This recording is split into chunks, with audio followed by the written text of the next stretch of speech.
on va à présent entamer notre première table ronde autour de l'intégration et insertion des personnes handicapées. Je vais demander aux 4 intervenants de la table ronde, Joël Chen, Sandrine Villain, Sylvie Lehelauco et Bruno Grolier, de bien vouloir prendre place.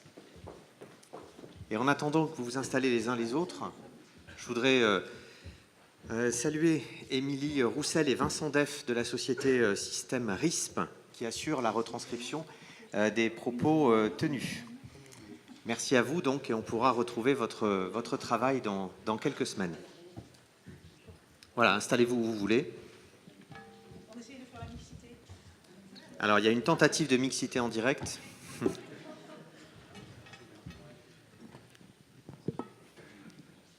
Alors voilà, vous avez 2 micros à vous partager et je vous propose peut-être, par rapport à l'auditoire, de faire un petit tour de table et de vous présenter en quelques mots vous, votre fonction et peut-être quelques éléments clés sur vos sociétés, entreprises, organismes respectifs. On commence par vous. Je vais débuter. Donc, je suis Joël Chen, directeur qualité, sécurité, environnement.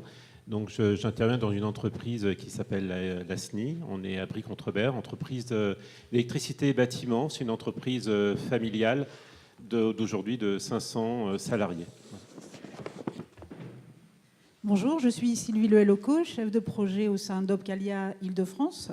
Donc, j'accompagne les entreprises sur la thématique de la diversité, puisque c'est le handicap, l'égalité professionnelle et les seniors. Donc, du coup, c'est... Voilà. Merci. Bonjour, je m'appelle Sandrine Villain, je suis directrice formation pour la société S3M Sécurité. C'est une société qui fait partie du groupe AS2PM. Nous sommes 1800 salariés. Nous avons 7 sociétés et la principale donc, concerne S3M Sécurité. Nous avons aussi également un organisme de formation qui s'appelle Aton Formation, dont je suis également la directrice. Donc voilà, je m'occupe de tout ce qui est formation des salariés, maintien dans l'emploi, politique sur l'évolution des salariés, toutes les transformations liées au métier de la sécurité. Voilà, donc je suis un recruteur, on va dire, plus, très demandeur, et je m'appuie sur les partenaires qui sont aujourd'hui autour de cette table pour recruter au mieux, en tout cas pour notre société. Avec un rythme de recrutement assez important, hein, par mois. Oui, nous sommes à peu près entre 10 et 20 recrutements par mois en CDI. Nous avons une politique où nous recrutons exclusivement en CDI. Nous faisons appel au CDD uniquement pour tout ce qui concerne l'événementiel, les gros événements, comme les 24 heures du Mans, les vieilles charrues et autres. Sinon, c'est que du CDI. Voilà. Nous travaillons 80% avec des établissements publics. Donc, nous répondons à des appels d'offres. Donc, nous avons des obligations sur ces appels d'offres puisque nous travaillons avec le public. Tout ce qui concerne l'insertion dans l'emploi, le maintien dans l'emploi, le handicap, voilà, toute la politique sociale. Et voilà. Et nous avons énormément de mal à recruter. Avec des missions qui sont beaucoup concentrées sur la protection des sites sensibles. Voilà, nous avons la particularité de travailler sur des sites militaires, sur des sites sensibles. Nous travaillons sur les hôpitaux parisiens, nous travaillons sur des grands bâtiments publics. Nous avons un peu de privé aussi, mais c'est pas vraiment notre cœur de... Enfin, c'est notre cœur de métier, mais c'est pas le principalement de notre activité. Voilà, nous sommes vraiment sur ces bâtiments, ces gros bâtiments. Donc nous faisons de la prévention, gestion de crise, l'antiterrorisme, voilà. Donc avec des profils dans la sécurité qui sont très variés et qui sont possibles pour tous. Ça, c'est important. Merci beaucoup. 4e intervenant. Alors, vous avez 2 micros, donc je vous suggère d'en prendre un pour 2. Ça évitera de le faire passer. Bonjour. Bonjour, Bruno Grolier, donc directeur du Cap Emploi de l'Essonne. L'offre de service Cap Emploi, je fais un court résumé. Hein. L'offre de service Cap Emploi, c'est un panel de services en faveur de l'insertion professionnelle des personnes en situation de handicap, qui se traduit par un accompagnement vers, mais également dans l'emploi, des personnes en situation de handicap et des employeurs, notamment S3M aujourd'hui. Si je m'attarde sur les services proposés aux employeurs, c'est très rapidement un appui, un accompagnement dans les projets de recrutement des employeurs privés et publics. C'est un appui au recrutement au sens large, parce que dans le partenariat avec S3M, c'était effectivement un partenariat étroit avec la mise à disposition d'un certain nombre d'outils pour que l'opération puisse se faire. En direction des employeurs, c'est un appui en tout cas à l'intégration des personnes sur leur poste de travail, un appui et un accompagnement dans le cadre du maintien dans l'emploi des personnes handicapées et un accompagnement des employeurs dans le cadre des transitions professionnelles des salariés et agents que ces employeurs peuvent vouloir accompagner de façon plus large. On va voir un certain nombre de bonnes pratiques, de dispositifs que vous avez mis en œuvre les uns et les autres. On reste avec vous, Bruno Grolier. Vous avez insisté, vous étiez convaincu, il y a quelque temps de cela déjà, que la préparation opérationnelle à l'emploi collective, donc connue sous l'acronyme POEC ou POEC, pouvait être un instrument efficace pour intégrer des travailleurs handicapés. Oui, absolument. Alors, sur l'Essonne, effectivement, on est attentif aux besoins de recrutement des employeurs, comme sur tous les autres départements d'ailleurs. Mais en tout cas... Parlez bien près du micro, hein, tous. Ouais. Les métiers de la sécurité sont assez représentés en Essonne et sont pour nos publics un secteur d'activité porteur. Partant de là, la sécurité est également un secteur d'activité qui nécessite, et c'est finalement une opportunité pour nos publics, qui nécessite... qui s'est professionnalisé, qui nécessite d'être formé, qui nécessite de disposer d'une carte professionnelle, d'un titre professionnel. Et finalement, pour nos publics en recherche d'emploi ou dans leur parcours de reclassement, c'est une opportunité puisque c'est la possibilité d'accéder à un emploi qualifié, mais c'est également la possibilité de se former et de bénéficier d'un outil, la POEC, qui permet effectivement de se former, de répondre à la réglementation et ensuite d'accéder à des métiers, à des emplois qualifiés sur lesquels de nombreux projets de recrutement existent. Alors on va voir comment ça s'est monté. Sandrine Villain, vous disiez donc 10 à 20 recrutements par mois avec la volonté chez S3M d'intégrer un certain nombre de travailleurs handicapés avec un contexte un petit peu compliqué parce qu'on est dans la sécurité, c'est hyper réglementé. Et d'ailleurs, travailleurs handicapés ou pas handicapés, c'est compliqué pour tout le monde le recrutement et la formation. Tout à fait. Nous avons effectivement entre 10 et 20 CDI en recrutement par mois, c'est constant. La sécurité est un métier qui évolue, c'est un métier surtout qui se professionnalise et qui est particulièrement réglementé. Il est réglementé pour l'entreprise, mais il est aussi réglementé pour le centre de formation qui forme les futurs agents de sécurité. Dans la politique de l'enfant, en tout cas avec ce qui se passe depuis les attentats du 13 novembre, la sécurité a beaucoup évolué. Il faut savoir qu'on a été restructuré, encore plus réglementé qu'auparavant, puisqu'aujourd'hui, pour pouvoir pratiquer le métier d'agent de sécurité, il faut avoir soit un titre, soit avoir un CQP de branche. Donc nous, chez Aton Formation, pour S3M et pour d'autres sociétés, on délivre effectivement le CQP de branche de 182 heures. Donc c'est quand même une formation qui est assez longue. On y a rajouté en fait 35 heures. Ces 35 heures sont destinées à l'antiterrorisme. Voilà. Donc avec des formations pratiques, des formations risque attentat qui sont très réglementées, des modules très précis. Donc quand S3M effectivement a beaucoup de mal à recruter, puisque déjà on est imposé par l'autorité, en tout cas par les hautes autorités, les ministères de l'Intérieur notamment, de recruter des agents qui sont à jour de leur diplôme. Voilà. Ils doivent avoir soit un titre, soit un CQP, avoir un SST pour le secourisme. Tous les diplômes doivent être à jour. Donc déjà, pour les personnes qui ne sont pas en situation de handicap, on a beaucoup de mal effectivement à recruter, mais en situation de handicap, c'est encore plus compliqué. C'est vrai que S3M a une volonté vraiment, parce qu'elle a déjà des salariés qui sont en situation de handicap, qu'on arrive à mettre sur des postes et qu'on arrive aussi à changer quand le handicap évolue, pas toujours en bien, mais en tout cas on essaie d'adapter les postes. Alors la particularité, c'est que nos agents ne travaillent pas dans nos locaux, ils travaillent dans les locaux de nos clients. Donc pour adapter les postes, c'est compliqué, puisque ce ne sont pas nos bâtiments. Donc quand on a des profils en situation de handicap ou des profils qui vont effectivement se déclarer en situation de handicap, on les change de poste, donc on les change, on va dire, de marché, on les change de site, tout simplement. On ne peut pas adapter en mettant une rampe ou autre chose pour qu'ils restent dans l'emploi. Donc en fait, on les change de site. Soit on va les mettre derrière une vidéosurveillance, soit on va les mettre sur des postes assis, voilà, sur des postes de badge, de barrière. Donc on arrive à adapter. Pourquoi on s'est orienté vers le handicap ? Parce que c'est un public ouvert, qui a envie. Parce que le métier de la sécurité, c'est pas facile. C'est un métier humain, c'est un métier ingrat aussi. Et c'est un métier pour lequel on a effectivement une conviction de pouvoir protéger l'autre et de prévenir en cas de crise. C'est pas forcément de courir derrière quelqu'un, c'est de savoir anticiper la crise et travailler avec les salariés du site sur lequel on est chargé de protéger, et les bâtiments ou les personnes. Et les personnes en situation de handicap ont vraiment une volonté d'intégration, de s'adapter au poste et une envie d'être utile. Ça, c'est quelque chose qu'on a ressenti. Et c'est vrai que mon PDG et la direction de l'entreprise a vraiment mené une politique sur le handicap, déjà pour faire déclarer nos propres agents, qui souvent sont en situation de handicap, mais ne le déclarent pas forcément, pour qu'on puisse plus les accompagner.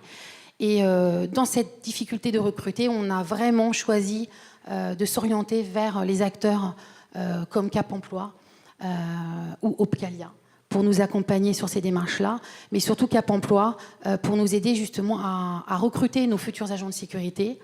Ce qu'ils ont fait, ce qu'ils ont même fait de façon très bien, et on a recruté des personnes vraiment de grande qualité. Donc il y a eu un certain nombre, Bruno Grolier, d'informations collectives pour justement faire cette présélection et présenter un certain nombre de candidats. L'objectif de départ, c'était une douzaine de candidats avec des sessions de près de 200 heures, donc quelque chose d'assez conséquent, 203 heures exactement.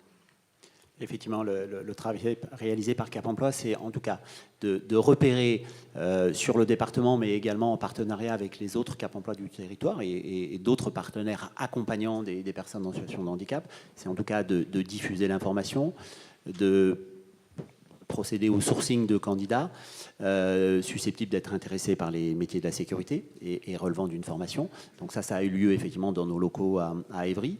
On a eu la chance de pouvoir du coup bénéficier de la présence du centre de formation, du recruteur S3M, puisque ça permet effectivement de donner aux candidats potentiels une représentation assez juste du métier, de ses contraintes et des conditions d'accès au métier. Donc ça fait partie vraiment du travail de l'ADN des Cap Emploi, de pouvoir accompagner une entreprise comme S3M dans son projet de recrutement. Donc effectivement, on a eu la chance d'avoir beaucoup de candidats. Tous ne sont pas allés jusqu'au bout du parcours. Il y a un premier niveau d'information. On a un certain nombre de candidats qui renoncent à ce projet puisqu'il faut effectivement aussi... voilà, c'est un métier qui nécessite une implication et une motivation assez forte. Il y a des conditions réglementaires. Là aussi, ça peut parfois, pour un certain nombre de nos candidats, constituer un frein. Il y a un certain nombre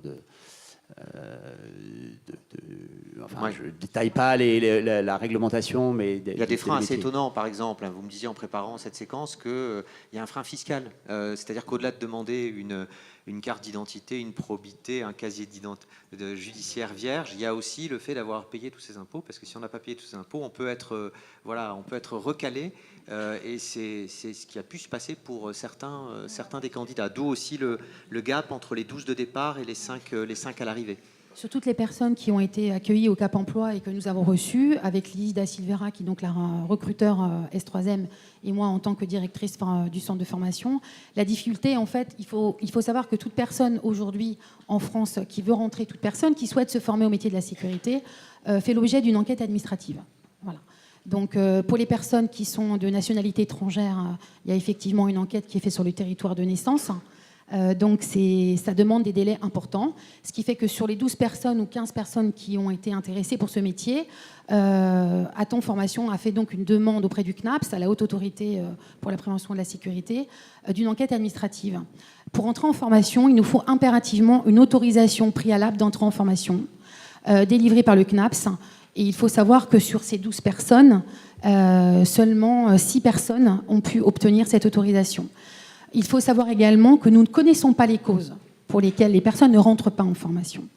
Parce que le refus est envoyé à la personne et voilà, pas à l'entreprise. Tout à fait. Le refus est envoyé à la personne, il n'est pas envoyé à l'organisme de formation, ce qui fait que la personne, si elle ne souhaite pas communiquer sur ce refus, effectivement, nous ne savons pas pourquoi elle ne rentre pas, et le centre de formation n'est pas averti. Alors, on doit avoir la raison pour laquelle la personne ne rentre pas, mais de savoir en tout cas si effectivement elle va rentrer ou elle ne pourra jamais rentrer.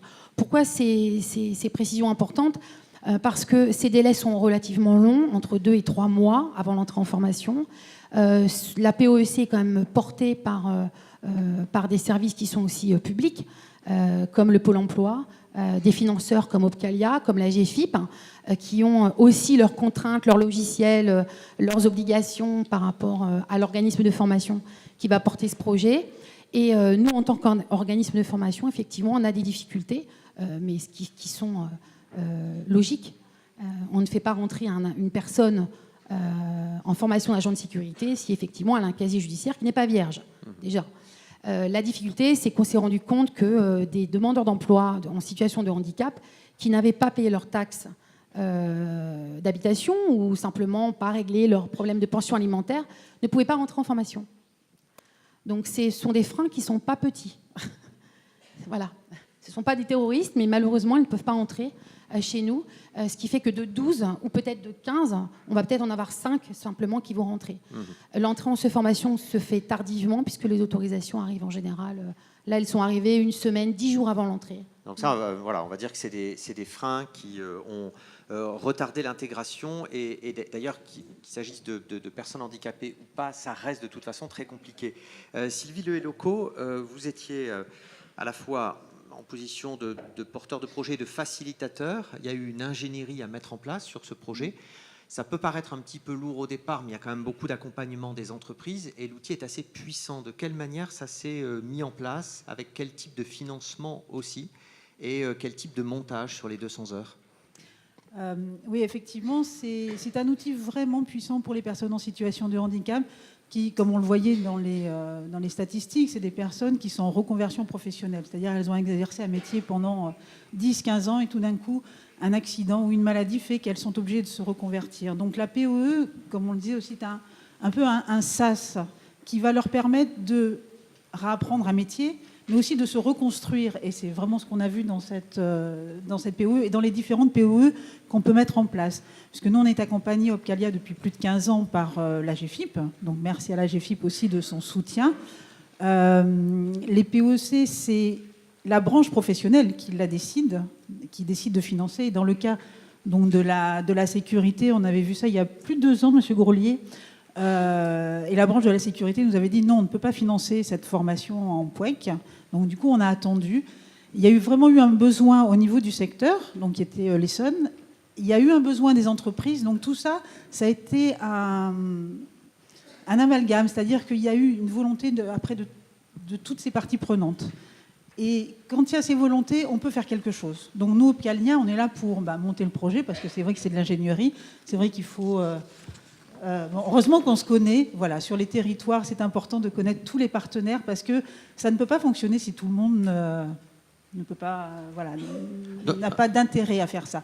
Aussi bien l'entreprise, la demande de l'entreprise, aussi bien les Cap Emploi ou les Pôles Emploi pour les demandeurs d'emploi, cette synergie, et Opcalia avec les branches qui financent la POEC. Donc c'est vraiment... C'est ça, c'est un SAS avec un certain nombre de modules pour remobiliser ou compléter un certain nombre de compétences. Oui, parce qu'effectivement, les personnes, elles ont 40 ans, elles ont déjà travaillé, elles ont des compétences, et il faut transférer aussi d'autres compétences. Et ce qui était assez impressionnant dans ce dispositif, c'était vraiment l'implication des participants. Ils avaient vraiment envie d'y arriver. Ça, c'était vraiment, c'est ce qu'on a remarqué, c'est ce qu'on remarque en règle générale au niveau des POE, c'est vraiment cette implication des participants et cette fierté d'avoir à la fin un diplôme. Parce que là, ils ont passé un diplôme. Moi, j'ai été les voir régulièrement. En plus, ils n'ont pas été absents, alors que c'était les grèves des transports. Et je peux vous dire qu'il y en a un qui est venu du 95 tous les jours. Il n'a jamais été absent. Et quand ils ont passé leur examen ce jour-là, de voir cette réussite, de reprendre confiance en soi, c'est vraiment important. Et c'est 3 mois qui sont importants pour se reconstruire, je pense. Et, Sandrine Villain, il y avait un examen théorique, une 50aine de questions, un examen pratique aussi, une situation face à un incendie, par exemple, un acte terroriste. Oui. Voilà.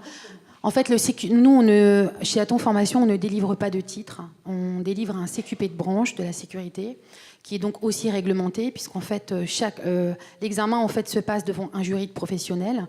Vous avez une partie théorique et une partie pratique. La partie théorique se fait sur tablette. On est connecté sur le site de l'ADEF, qui réglemente donc toutes ces questions et tout ce diplôme. Vous avez à peu près une cinquantaine de questions sur 15 modules. Chaque stagiaire a une tablette et reçoit les questions de façon aléatoire. Donc vous ne pouvez pas copier chez le voisin. On est directement connecté sur un serveur et on est très observé pour éviter la triche. Voilà. Donc ça, c'est pour la partie théorique. Pour la partie pratique, et c'est ce qui a été le plus impressionnant, et moi j'avoue que je suis encore très émue de cet examen, on a mis donc les apprenants en situation de risque terroriste. Donc on mettait des coups effectivement dans les portes. Il faut savoir que dans les centres de formation, on a un dojo, on a des AK-47, on a des armes. Donc on les met vraiment, vraiment en situation. On a des gilets, on a des fausses bombes. Donc ça peut être impressionnant. Et ils ont été impressionnés. Ce qui nous a vraiment bouleversés, on se rappelle encore, c'est comment pourrais-je décrire ça? La maîtrise, vraiment aucune panique. Ils sont restés droits, froids et calmes. Même avec le jury, on s'est dit là, il y a un problème. Je pense qu'ils ont peur. Il y a un souci. Pas du tout. Ils ont trouvé une tactique d'alerte que même nos apprenants qui ne sont pas en situation de handicap n'avaient pas pensé. Donc ils ont vraiment bluffé le jury. Ils ont été pleins d'ingéniosité. Voilà, c'était formidable. Et on les a vus bras dessus, bras dessous quand ils ont eu leur examen. Et voilà, ça a été vraiment un beau parcours, à la fois une implication personnelle des formateurs à qui j'avais demandé d'être très vigilant par rapport à des doutes qu'ils pouvaient avoir par rapport à ce métier-là. C'est ce qui s'est passé. On les a rassurés. Ils sont très travailleurs, donc ils sont restés tard le soir pour réviser. Voilà, c'était vraiment une belle aventure et je demande qu'à la renouveler. Si toutefois les contraintes administratives pouvaient se lever, ce serait vraiment formidable. Avec au final 5 personnes qui ont été embauchées. Embauchées en CDI, qui sont de très bons agents. Alors il faut savoir aussi que quand on recrute avec le Cap Emploi, en amont, effectivement, on parle de la situation effectivement du poste, les freins, la situation difficile, mais on parle aussi, ce qu'on essaye de faire chez S3M, c'est de mettre les agents près de chez eux, sur des sites. S'ils habitent le 95, on va les mettre sur un site du 95 et dans le 91, un site du 91. On n'a pas envie de recruter pour recruter et ensuite les envoyer à l'autre bout de Paris. Quand on recrute, on sait exactement où les postes vont être situés. Ce qui nous permet quand même de cibler encore davantage et de permettre à ces agents qui ont obtenu leur diplôme et ensuite leur carte professionnelle de pouvoir pratiquer près de chez eux et qu'on aille vraiment jusqu'au bout du process. Voilà. Deuxième focus, à la SNI, donc entreprise du BTP d'environ 500 salariés. On reviendra ensuite, bien sûr, on prendra vos questions, réactions ou commentaires. Donc, dans votre entreprise, vous travaillez depuis plusieurs années, Joël Chen, avec des ateliers protégés. Et parallèlement, vous avez entrepris des démarches avec une structure qui s'appelle IMO, pour intégrer un certain nombre de travailleurs qui ont, pour certains, un handicap relativement lourd. Expliquez-nous comment ça s'est passé et comment vous en êtes arrivé à aujourd'hui embaucher 3 personnes qui sont bien intégrées dans la structure. Oui, alors donc depuis plus de 10 ans, effectivement, on s'est orienté pour travailler, pour externaliser des tâches qui étaient faites en atelier de préfabrication, puisqu'on préfabrique des pieuvres avant de les poser sur les chantiers. Et donc, on s'est orienté vers les AT, les Amis de Germenois, qui se trouvent à Moissy-Cramayel.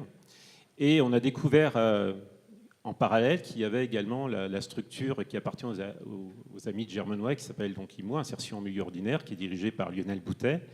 Et donc, ils sont venus à l'entreprise, ils sont venus nous présenter ce qu'on pouvait faire ensemble, comment on pouvait collaborer. Ils ont étudié nos différents postes de travail, donc bureau d'études, la reprographie, nos ateliers, on a une partie logistique également. Et on a vu qu'on pouvait, dans le cadre par rapport au profil qu'ils avaient, qui sont orientés sur le handicap psychique, qu'on pouvait accueillir donc, des usagers de la structure IMO. Alors pour arriver à accueillir ces personnes, il fallait investir nos collaborateurs. Donc on a travaillé, la première personne, le premier poste était sur l'atelier au niveau du magasin, la partie logistique, préparation de commandes. Donc on a travaillé avec le responsable de service, on lui a présenté le projet, il a dit oui. Donc, alors qu'il y avait beaucoup d'inquiétudes quand même, parce qu'on ne savait pas du tout où on allait mettre les pieds, problèmes psychiques, les problèmes psychosociaux, comment l'intégrer dans l'entreprise, mais avec l'approche d'IMO, avec l'encadrement, avec les chargés d'insertion, on a mis de côté nos doutes, et du coup, on a commencé à écrire un poste donc de préparation de commandes dédié en fait par rapport à ce travailleur de chez IMO. Donc dédié, ça veut dire l'étude de tâches. L'étude de tâches, en fait, voilà, des aménagements. On ne pouvait pas entièrement retrouver le poste de préparateur de commandes, donc on a fait une réécriture spécifique pour l'agent, en fait, pour la personne de chez IMO. Avec au départ une mise à disposition, un contrat de mise à disposition. Alors il y a d'abord un essai, donc en fait on a fait la rencontre en fait de ce premier usager, donc on l'a accueilli, il a rencontré donc le responsable de service qui est devenu du coup dans ce rôle est devenu le référent, et très rapidement on a retiré ce mot de référent pour donner le nom de grand frère, parce qu'il y avait ce côté humain qui était très important au niveau de l'accueil. Et donc du coup, on a fait une écriture. Alors, il faut savoir qu'en fait, donc il y a une période d'essai qui est faite. En fait, donc il y a une mise à disposition de l'usager. Avant de signer même un contrat de mise à disposition, il y a une période d'essai avec un chargé d'insertion qui va accompagner pendant les premiers jours pour voir comment le poste, en fait, comment la personne, l'usager, s'adapte en fait à sa nouvelle fonction. Est-ce que le poste est adapté? Donc il y a des réécritures, des réglages. On adopte également des plannings avec des pictogrammes. En fait, on crée des outils. Donc, du coup, c'est assez intéressant parce qu'il y a, en matière de process, il y a un travail collaboratif entre le responsable de service, moi qui était du coup au niveau de la direction référent par rapport à la mise en place de ce poste, et puis donc le chargé d'insertion de chez IMO. Et puis après, voilà, on signe un premier contrat. Ce contrat, en fait, il est assez souple, donc on peut le faire de 2 mois, en fait. Voilà. Donc, ce qui est important, c'est que pendant toutes ces phases, on est toujours accompagné par le chargé d'insertion qui vient prendre la température, qui vient voir si l'usager, par rapport à ses suivis, à ses problèmes psychologiques, comment il fait face par rapport à, ne serait-ce que déjà l'ensemble des collaborateurs, parce que la partie logistique est assez vaste. Il y a des engins, il y a des chariots élévateurs, il y a une quinzaine de personnes qui interviennent, puisque au niveau des problèmes psychologiques, ça peut être simplement le contact de l'autre en fait qui peut être compliqué. Donc après, est-ce qu'il vient bien au travail le matin, au niveau des horaires également? Donc là, le chargé d'insertion de chez IMO fait ce travail, même ils ont étudié ensemble avec l'usager les transports, comment venir jusqu'à l'entreprise le matin. En cas même les jours de grève, eh bien, vous disiez tout à l'heure qu'il venait quand même aux examens. Nous, c'est pareil. En fait, il y a carrément le chargé d'insertion qui va chercher l'usager, qui l'amène à l'entreprise pour qu'il assure sa fonction dans l'entreprise. L'un des 3 salariés, Nicolas, qui est à la reprographie, donc qui est autiste. Oui. Au départ, forcément, vous aviez un peu de prévention, en tout cas des questionnements sur la manière de l'intégrer. De quelle façon vous l'avez intégré? De quelle manière vous avez communiqué en interne là-dessus? Et au final, comment ça se passe aujourd'hui? Alors, Nicolas, c'est le petit dernier qui est arrivé. On a donc ouvert ce poste à l'atelier de reprographie. Celui-ci, du coup, ce poste a demandé peu d'aménagement finalement. Et donc, Nicolas, en fait, avait effectivement sa pathologie. Il est autiste. Et donc, c'était une découverte à la fois pour IMO et du coup pour nous. Au départ, on nous avait dit l'autisme, nous on découvrait, donc on a dit il y a une bulle, donc la bulle ça va être le service. Et puis finalement, Nicolas est très vite sorti de sa bulle, il s'est senti à l'aise, donc du coup il est passé de service en service, parce que la service reprographie est un service support dans l'entreprise, et donc il est amené effectivement à rencontrer un public, il a l'ensemble des collaborateurs qui lui donnent des tâches à réaliser ou des livrables en matière de travaux de reprographie. Donc ça a vraiment dépassé complètement nos attentes, mais les attentes aussi de la structure IMO. Parce que l'autisme, en fait, on a vu que cette bulle, en fait, c'était l'entreprise. Et entre-temps, il a vécu, puisque ça fait 4 ans qu'il est avec nous maintenant, Nicolas, et il a vécu un déménagement d'entreprise qui n'était pas simple. Et finalement, il a fallu qu'il se réadapte à un nouveau siège social, à de nouveaux bâtiments, de nouveaux locaux. Et aucun problème d'orientation. Il est autonome sur les transports. Voilà. Donc c'est une parfaite réussite. Ce qu'il faut savoir on continue, une fois il y a quand même une échéance, en fait, lorsqu'on travaille avec IMO, c'est que ce n'est pas des contrats qu'on renouvelle comme ça sur de nombreuses années. Il y a quand même un objectif en matière d'entreprise, c'est qu'au bout de 2 années, on doit arriver à un CDI. Il y a vraiment une volonté, lorsqu'on accueille un usager de la structure IMO, l'autre objectif, c'est vraiment de le transformer en CDI. Et vous en avez fait un challenge d'ailleurs en interne. Alors c'est devenu un challenge, on a eu 3... alors il peut y avoir des échecs, hein, en fait, on va dire à 50%. Voilà, sur 6 usagers qu'on nous a présentés, 3 ont abouti à un CDI. À chaque fois, en fait, l'usager, c'était une rechute par rapport à ses problèmes psychologiques. Donc c'est pas un échec par rapport à l'entreprise, c'est pas la tâche qui convenait pas, c'est qu'à un moment donné, en fait, c'est des chargés d'insertion d'IMO qui jugent que la personne n'est plus à même d'être dans une structure, en insertion en milieu ordinaire, et elle est reprise en charge en fait par IMO et peut-être du coup retourner en atelier protégé avec un suivi avec des psychologues et partenaires sociaux. Parce que également en accompagnement en fait à ces usagers, nous on a Brian par exemple qui est chez ses parents. Il y a aussi cette volonté de dire demain, Brian, ses parents, ils ne sont peut-être pas là en permanence pour l'encadrer, pour le suivre. Donc du coup, en fait, IMO également, à travers des partenaires sociaux et psychologues, l'accompagne pour trouver un logement, pour qu'il gère en fait ses factures, tout simplement, enfin la vie du quotidien. Donc là, c'est IMO qui fait ce travail en parallèle. Ce n'est pas l'entreprise qui intervient. Dans quelle question à tous les deux, Sandrine Villain puis Joël Chen, quel type de levier de communication on peut utiliser pour communiquer autour de ces initiatives et aussi impliquer le personnel pour éviter que ce soit quelque chose de ponctuel dans un coin avec des salariés qui ne seraient pas forcément au courant? La première des choses, c'est de convaincre les managers. Voilà, les managers qui sont sur le terrain, ils gèrent entre 180 et 200 personnes. Il y a beaucoup de pression dans la sécurité de la part effectivement des clients, ce qui est normal, hein, on assure la sécurité. Donc c'est vrai que le manager a tendance effectivement à vouloir quelqu'un d'opérationnel tout de suite. Et c'est vrai que le handicap, on pense souvent au fauteuil roulant. Voilà. Donc la communication, ça passe par les réunions. Donc moi j'interviens très souvent sur d'autres sujets, sur la politique formation de l'entreprise, et j'en profite toujours pour glisser quelques mots sur le handicap. On a une directrice financière aussi qui est très impliquée sur...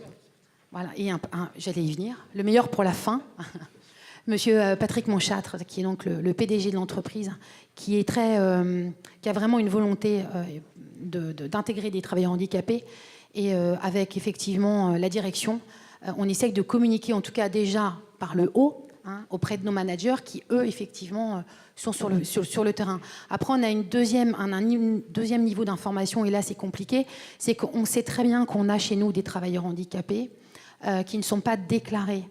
Donc ils sont en situation de handicap, on le voit bien dans leur poste de travail, qu'ils ont effectivement des difficultés, et on essaye de les solliciter, de les accompagner, de les inciter à venir effectivement se déclarer comme travailleurs handicapés, et pour pouvoir justement les mettre à des postes plus adéquats. Souvent on a des demandes parce qu'ils ont mal au dos, ils ont mal quelque part, mais par contre ne se déclarent pas, parce qu'ils ont peur de perdre leur poste, tout simplement. Donc il y a une double communication, et la communication de vouloir effectivement intégrer les travailleurs handicapés et travailler avec tout le monde, et aussi une communication envers nos propres salariés qui, eux, effectivement, ne parlent pas de leur handicap. Et donc, voilà, c'est pas toujours simple. Bruno Grolier, quel meilleur levier, justement, pour faire en sorte que ces initiatives-là, elles soient en harmonie, finalement, avec le corps social, on pourrait dire, le reste des collaborateurs? Alors, dans l'offre de service des Cap Emploi, il y a également cet aspect du travail, hein, que de pouvoir accompagner les employeurs dans leur politique handicap. en contribuant, en partenariat et en complémentarité avec ce que peut faire l'entreprise, mais en tout cas en contribuant à sensibiliser au handicap, à présenter des cas pratiques, des expériences réussies. Et le travail fait avec S3M est une réussite qui peut être, dont on peut ensuite faire la promotion auprès d'autres employeurs de la sécurité. Ça démontre que c'est efficace. C'est aussi de démontrer par des mesures finalement assez simples et assez pragmatiques que la question de la compensation et de l'aménagement des postes, c'est pas nécessairement quelque chose de très compliqué. La mobilité, proposer des postes en proximité, pouvoir effectivement travailler également avec vos clients sur la question des compensations légères à mettre en place pour qu'effectivement la personne soit correctement intégrée sur son poste. Donc voilà un petit peu les outils et les réussites sur lesquelles effectivement on va s'appuyer pour en faire la promotion auprès d'autres employeurs. Joël Chen, vous avez mis en place aussi, et puis ensuite Sylvie Lehelocco, vous avez mis en place, vous avez un journal interne, vous, dont vous vous êtes servi aussi pour communiquer sur ces intégrations. Oui, alors tout à fait, on a le journal Le Fil Conducteur, donc qui est un mensuel. Donc du coup, effectivement... Le fil conducteur, parce que vous êtes dans l'électrique. L'électricité, oui. On n'a pas été allé très loin chercher. Et du coup, effectivement, pour nous, c'est un levier parce que comme on a plus de 300 monteurs qui sont électriciens sur les chantiers, donc des fois, pour aller toucher ces personnes, c'est plus délicat. Donc du coup, on communique à travers le journal et à travers, on a pu faire des reportages qui ont permis de mettre en valeur ces salariés d'IMO, en fait, parce que c'était du coup une réussite, donc on souhaitait le mettre en avant. En plus, du coup, il y a eu un regard aussi sur l'entreprise à travers la structure IMO qui, du fait de la réussite pour ces 3 personnes, nous ont demandé aussi d'apporter leur témoignage. On a reçu, entre autres, ils ont organisé leur premier séminaire en fait sur l'insertion. Et donc, on a ouvert nos portes pour pouvoir accueillir des organisations extérieures pour montrer, en fait, pour servir de vitrine, parce qu'effectivement, les entreprises n'ouvrent pas suffisamment leurs portes à ces structures. Alors, des fois, c'est pas évident aussi de les connaître, puisque IMO n'est pas trop connu, finalement. Donc, du coup, c'est pas toujours évident de pouvoir les identifier et les détecter pour pouvoir travailler avec eux. Ensuite, donc, nous, en matière de communication, au niveau, c'est vrai qu'on a une politique générale en matière de l'insertion. Au niveau on travaille également avec une école qui est à Farmoutier et qui, donc, ça nous permet d'accueillir des stagiaires qui sont en handicap. C'est notre 3e expérience. Là, on accueille un jeune, j'ai Thomas, qui est autiste également et qui prépare son bac. Et il fait un stage avec nous de 5 semaines sur la partie achat, sur tout ce qui est comptabilité fournisseur. Et moi, je l'ai reçu en QSA. En fait, il a plein de questions à poser. Il est passionnant. Et voilà, c'est à nouveau, à chaque fois, c'est des belles leçons de vie, en tout cas, que d'accueillir. On grandit. L'handicap fait grandir les gens. En fait, le regard des autres, en fait, est complètement différent à travers l'autisme. En fait, moi, j'ai deux collègues que je connais depuis longtemps et j'ai appris que du coup, j'avais une collègue, son frère est autiste. Et alors, on n'en a jamais parlé. Et en fait, ça a fait tomber aussi certains tabous et certaines barrières en disant, en fait, elle regrettait qu'elle disait, c'est dommage, mon frère, il a passé sa vie en fait dans un centre spécialisé. Il n'a jamais eu l'occasion de pouvoir. Elle ne savait même pas que c'était possible finalement par rapport à l'autisme qu'il puisse intégrer une entreprise en fait. Sylvie Lehelocco. En fait, moi, c'est juste pour dire qu'au sein d'Opcalia Île-de-France, j'étais aussi référente handicap, donc pour les salariés d'Opcalia. Et à longueur de journée, en fait, j'ai les salariés qui viennent me voir parce que voilà, ils ont des problèmes de santé, mais aussi pour leurs frères, pour leurs cousins, pour leurs cousines, pour la nounou la semaine dernière, pour énormément de personnes en situation de handicap. Et quand je vais dans les entreprises, juste après, j'arrive dans l'entreprise, je dis, vous avez combien de personnes en situation de handicap? On n'en a aucun. Et je me dis, mais où ils sont, en fait? Donc je pense qu'il faut aussi dédramatiser ce handicap et que ça soit vraiment de l'inclusion. Le handicap, il est autour de nous, il est parmi nous, ça fait partie de la société. Ce qu'a dit les défenseurs des droits tout à l'heure, c'est exactement ça. C'est une loi citoyenne, finalement. Donc la liberté, égalité, fraternité. Donc c'est en parler et que ça soit plus tabou en fait, le handicap et la personne en situation de handicap. Voilà, c'est tout ce que je voulais. Ça a été dit en début de séminaire. Et effectivement, derrière chaque handicap, il y a surtout de vrais talents en fait. Donc ils nous apportent vraiment beaucoup dans nos travaux quotidiens en entreprise. On peut prendre une ou deux questions, réactions ou commentaires. Madame, est-ce qu'on vous apporte un micro?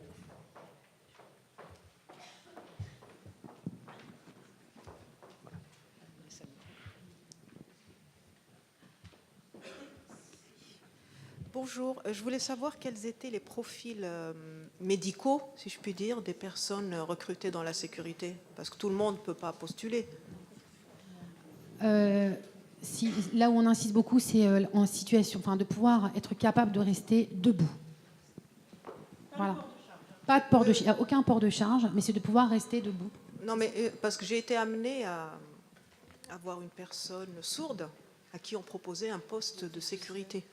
Parlez bien près du micro, Oui. madame, sinon on ne vous entend pas. Comme je disais, j'ai été amenée à donner un avis sur une personne sourde à qui on proposait via Cap Emploi ou Pôle Emploi un poste de sécurité. Dans notre activité, en tout cas chez S3M, c'est pas possible. Déjà, ils ont un talkie, il faut qu'ils soient capables d'entendre les consignes et qu'ils puissent alerter. Donc, à moins qu'effectivement cette personne soit appareillée, après, je ne sais pas, mais moi, ça me paraît compliqué. Peut-être répondre qu'il y a une diversité de métiers dans la sécurité qui me fait dire que je n'exclus pas du tout qu'une personne en situation de handicap auditif ne puisse pas travailler dans la sécurité. Il y a une diversité d'entreprises, d'environnements, de conditions de travail, et il y a aussi des outils de compensation qui peuvent éventuellement être mis en œuvre. Donc là, c'est difficile de répondre à votre question, il faut voir le cas précis.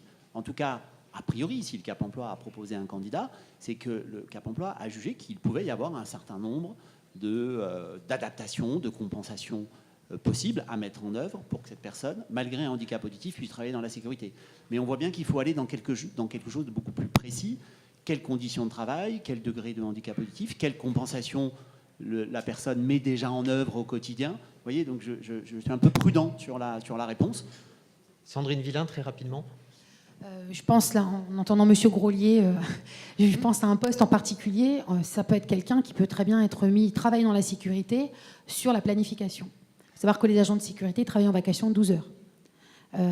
Chez nous, en sécurité, les planificateurs, c'est les postes à temps plein. Et c'est des postes qui sont importants. Parce qu'il faut planifier sans arrêt. Quand un agent de sécurité part en pause, il faut mettre un poseur. Donc c'est sans cesse en mouvement, 24 heures sur 24, 7 jours sur 7. Donc effectivement, ce profil, en tout cas, pourrait très bien être adapté effectivement à la planification, par exemple. Donc un poste administratif, mais dans la sécurité. Autre question, madame? Oui, bonjour, Marie Leperlier, je suis médecin du travail et je suis effondrée, pas personnellement, mais de l'absence absolue dans vos discours, justement, de ce qu'il me semble, moi, être un interlocuteur essentiel, et en particulier au niveau de la RQTH. Parce que franchement, qui peut mieux, dans le secret de l'entretien individuel, expliquer à un salarié que l'employeur est bienveillant, et j'aimerais bien être médecin du travail dans votre entreprise, madame, parce qu'effectivement, en fonction des desiderata des employeurs, de leur compréhension, et j'ai eu quelques aventures atroces professionnelles dans le milieu de la sécurité. Ah bah il peut plus monter un escalier, ah bah il respire pas, ah bah il peut pas courir, ah bah et on met le salarié à 2 heures de son domicile en transport en commun, en sachant qu'il faut qu'il parte avant 5 heures du matin et qu'à cette heure-là il n'y a pas de transport en commun et que la personne arrivera donc en retard et que donc on lui dit bah oui et donc vous serez licencié pour faute.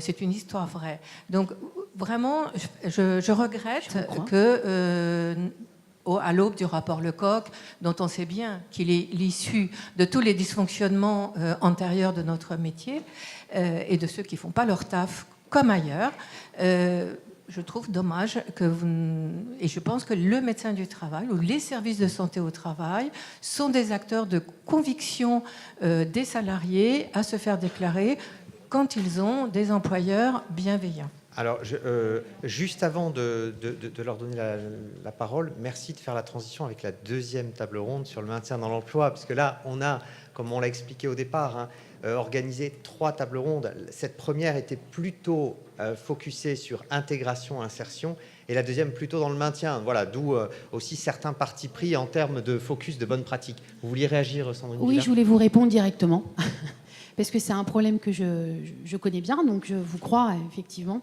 Je vais répondre de 2 manières. La première manière, c'est sur le métier en lui-même de la sécurité. Il faut savoir que la sécurité, 80% des sociétés sont des petites sociétés, déjà. Donc déjà, elles ne sont pas forcément staffées en ce qui concerne, effectivement, tout ce qui est prévention et les sujets dont vous parlez. Ça, c'est important. Voilà. C'est un métier qui travaille dans l'urgence, qui évolue 4 fois plus vite que les autres. Voilà, c'est-à-dire dans le modèle économique, effectivement, avec le système des attentats. Donc il faut qu'on aille toujours vite.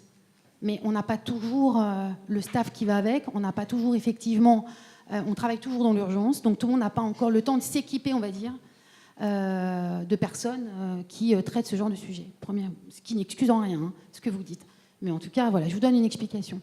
La deuxième explication, je vais parler pour S3e Sécurité. On a la chance d'avoir effectivement la médecine du travail qui est 2 étages en dessous. Donc on a le médecin qui est 2 étages en dessous. Quand ce genre de situation arrive, effectivement on en a, il faut trancher, effectivement. Donc soit, dans un premier temps, on peut accompagner le salarié en le remettant sur un site plus adapté. Comme je vous expliquais, et ce n'est pas anodin, nous ne travaillons pas dans nos locaux, nous travaillons chez nos clients, dans les locaux des clients. Donc ce qui veut dire qu'il faut trouver dans nos marchés, dans nos contrats, un poste qui sera adapté à cette personne. On a souvent le cas. Et quand on ne trouve pas de poste, effectivement, pour replacer cette personne, parce qu'il faut savoir aussi que pour placer un agent de sécurité, on ne le fait pas de façon arbitraire. On le fait en concertation avec le client. Donc on présente le profil au client. Il faut savoir qu'on a un SIRH qui est en connexion web, en continu avec le client. Donc il a accès à son dossier RH, pas à la RQTH, mais à son dossier. Ce qui fait que si le client refuse l'intégration de cet agent, il faut que nous, au service des ressources humaines, on puisse le replacer sur un autre site. Et franchement, honnêtement, on n'arrive pas à ces extrémités, mais en tout cas, on arrive quelquefois, ça nous arrive effectivement d'aller jusqu'au bout et de ne pas garder la personne, parce qu'effectivement, on n'a pas de poste à lui proposer adapté à son handicap. Mais alors, c'est arrivé vraiment à la marge, et alors il faut avoir vraiment des démarches, et des démarches, en général, 99%, on y arrive. Voilà. Merci. Mais il y a toutes ces contraintes. Très très court pour ne pas prendre trop de retard. Très court, je vais juste, effectivement, on était, comme vous l'avez rappelé, sur le recrutement. Et si Opcalia, avec la branche, donc, a choisi de financer cette POE, parce que c'est un super dispositif, c'est parce que aussi l'entreprise est bienveillante. C'est-à-dire qu'on avait cadré pourquoi on a choisi ce centre de formation, pourquoi cette entreprise est rentrée dans le dispositif, pourquoi tout ça. Voilà, une entreprise qui n'est pas bienveillante avec les personnes en situation de handicap, on ne va pas financer de formation dans un premier temps. On va la former, voilà. Mais c'est important, effectivement, qu'il y ait ce travail de maintien dans l'emploi après. Merci beaucoup. On clôt cette première table ronde. On a un petit peu débordé, mais merci beaucoup pour vos échanges et merci pour vos témoignages. Merci.